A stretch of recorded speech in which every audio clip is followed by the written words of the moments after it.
Hi everyone, I'm Ryan and welcome back to my garage. So this is take two of trying to fit the right wheel bearings to take the slack up on the narrow axle on this front wheel. So we'll get the wheel off, we'll try these on the axle and hopefully they'll fit this time. And I really don't understand how I cocked it up last week, but hopefully this is right. Before I start though, just want to say massive thank you. Last week's upload, I made an appeal for people to subscribe to get me over that 1,000 subscribers. I'm tantalisingly close, right on the cusp of achieving that. So I just want to say thank you very much to the response I received. Right, let's get started. Right, moment of truth. One axle, one bearing. Hopefully, please. Ah, perfect. There we go. It slides over just about. Absolutely ideal. Right, that's the inner is the correct size. Now, what about the outer? Let's see if I can fit it in the wheel. So, one axle, one wheel. What I've taken is a socket which fits, so it's actually going to be hitting on the metal around the outside and not the centre. So I think that's the right and appropriate thing to do. If we can try and square it up best I can.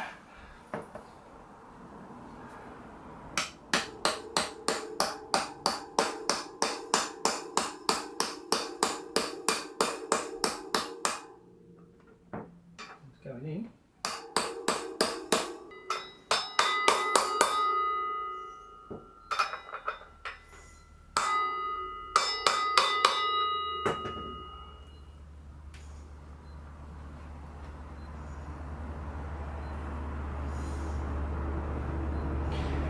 She's home. It fits. Hallelujah.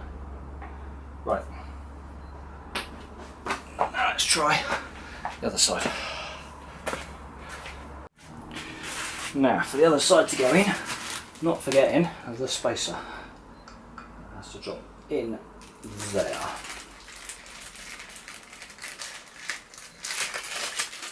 And then drive home that bearing. Okay.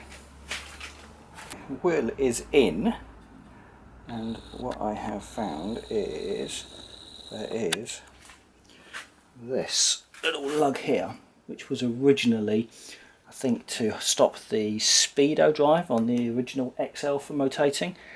I'm not going to be running that, so I just need to nick this lug off to create a bit of clearance. So let me just quick angle grinder, I think. Okay, she's in and she's rotating nice and freely.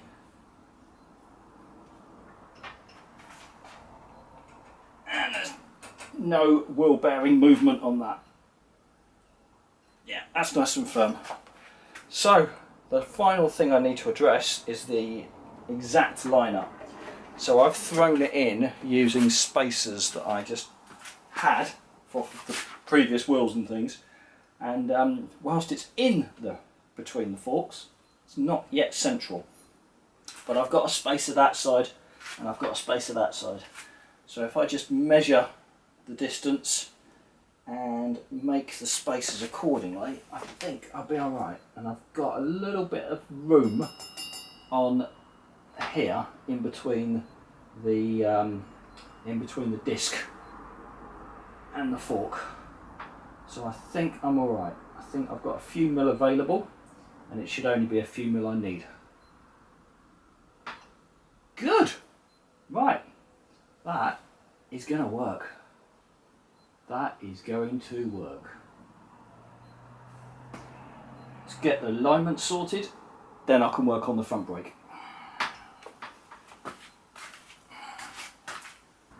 So the challenge with this front wheel actually does remain, and it isn't as simple as I thought it was. So I was looking at the alignment of the wheel, and I don't know if that's lined up with the camera, but it's too far to the left.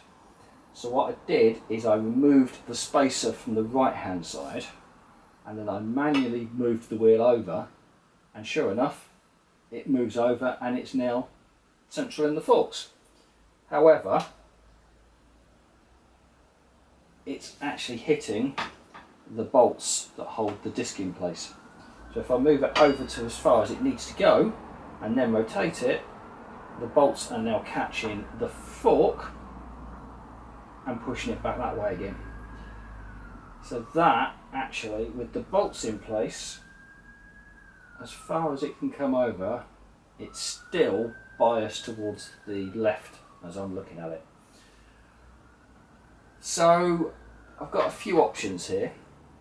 I think I could slightly modify the hub, because you've got material down here that I could reduce slightly. So grind away this surface here and physically mount the disc slightly closer to the wheel. That is an option. Or leave the disc mounted exactly as it is and then adjust the spokes so that the rim sits further to the right in relation to the hub. I think both would work, and I don't know which one would be best. So I'm going to try and take the disc off and have a careful look at the material here, and we'll see where we go from there.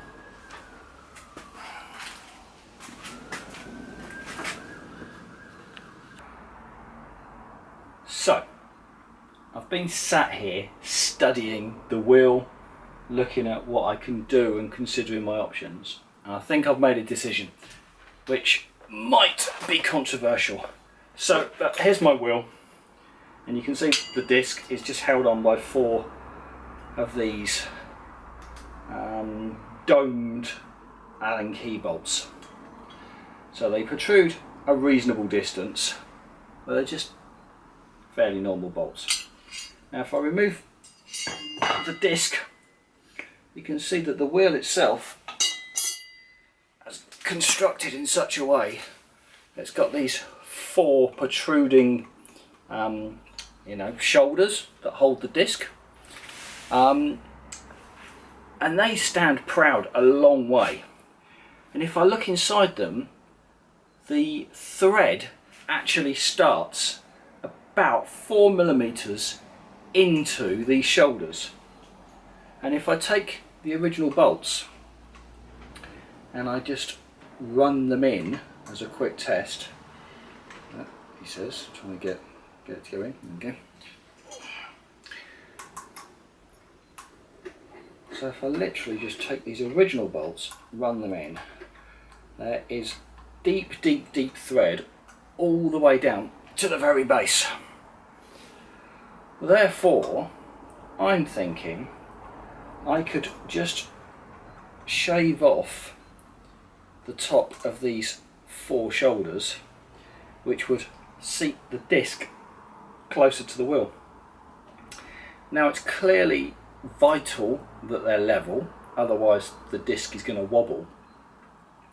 But I've got no doubts at all over the thread, the fixings. Theoretically, all I've got to do is just shave a bit off of these.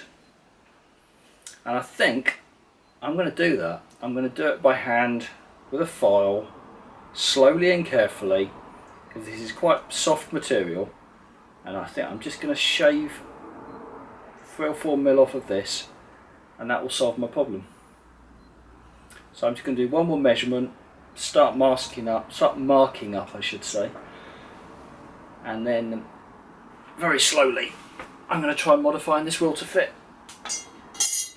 I'm not making these things easy for myself, but I'm learning, and I'm hitting problems, I'm hitting challenges, I'm hitting things I don't know how to resolve, and I'm trying to resolve them.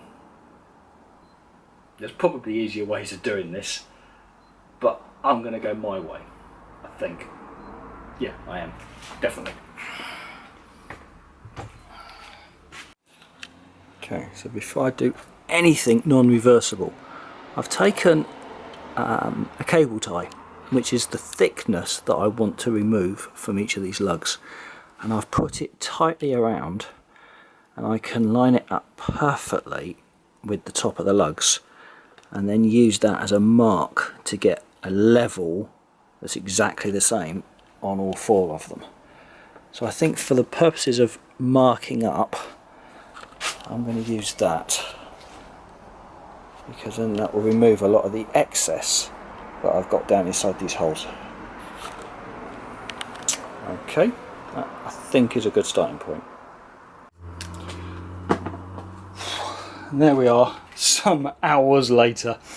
So I've taken these shoulders down as the original disc, and it now fits on just there. There we go. So now I've got this excess on the shoulders that I can remove, which I'll mark and get rid of. But that bolts in lovely jubbly back into the original bolt holes.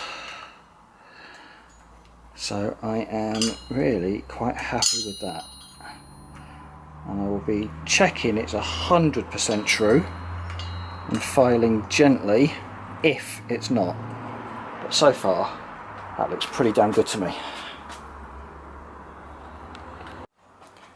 There we go, and there's the final result. One disc refitted much closer to the centre of the hub, back on, all nice and secure. Still got the centralising lugs, looks lovely and flat, everything I've tested looks perfectly in a line. Okay, one more step overcome. Let's try it back on the bike. There we go, that's what I was aiming for. That is absolutely bang on in the middle of the forks, and it is spinning and clearing, and it is just clearing the inside of that fork. Perfect.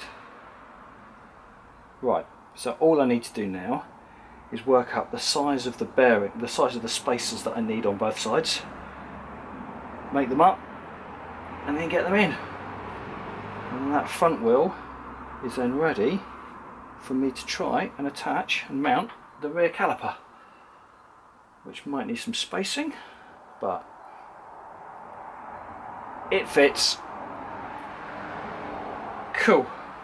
Right, let's start measuring up spacers. Probably can't get that done this weekend, but I can certainly start getting ready.